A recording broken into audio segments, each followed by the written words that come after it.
La délégation béninoise a fait une entrée qui est remarquable à l'occasion de ces assises de l'APF régionale Afrique. Parce que c'est le président Guéhounou Vlavonou qui a présidé les assises du début à la fin. Ne serait-ce que pour ça, j'étais très fier. Et donc l'impression, la première, c'est de dire, le Bénin, je suis fier parce que le Bénin a été honoré. Parce que je me suis toujours pincé pendant les assises pour dire, mais ça, c'est le président Vlavonou que je vois là comme ça. Et sur ce point-là, on peut dire que le président Guéhounou Vlavonou n'a pas fait le déplacement pour rien. C'était avec un but, nous avons eu l'organisation pour 2025 de la régionale Afrique. Nous avons vu ce qui s'est passé. Nous n'allons pas faire piètre figure.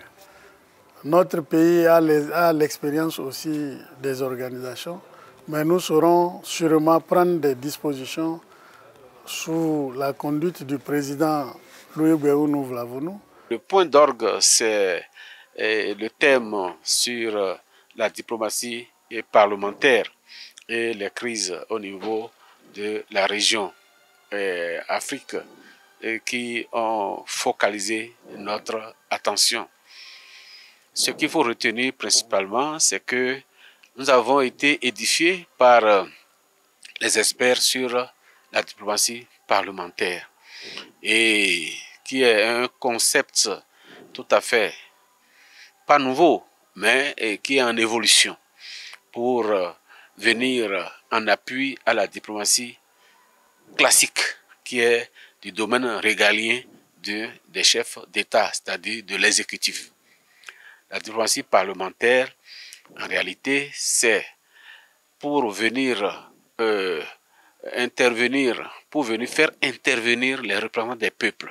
Sans nommer, la République du roi du Congo a indexé un pays limitrophe sans nommer le pays. Ça a fait réagir naturellement le Rwanda.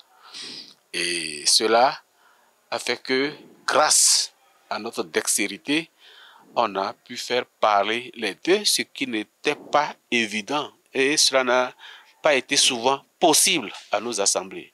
Mais ici, au Cameroun, les deux représentants se sont parlé, se sont même salués et on a continué à huis clos à les entretenir.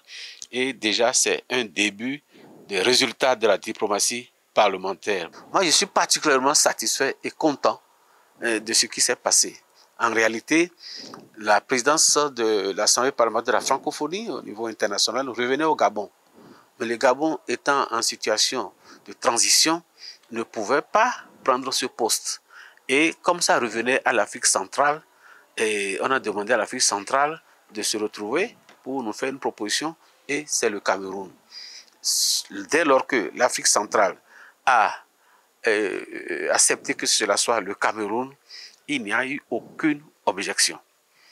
Habituellement, on donne le poste au pays, et c'est le pays qui dit maintenant qui sera le président. On est allé plus loin en nommant directement le président de la section.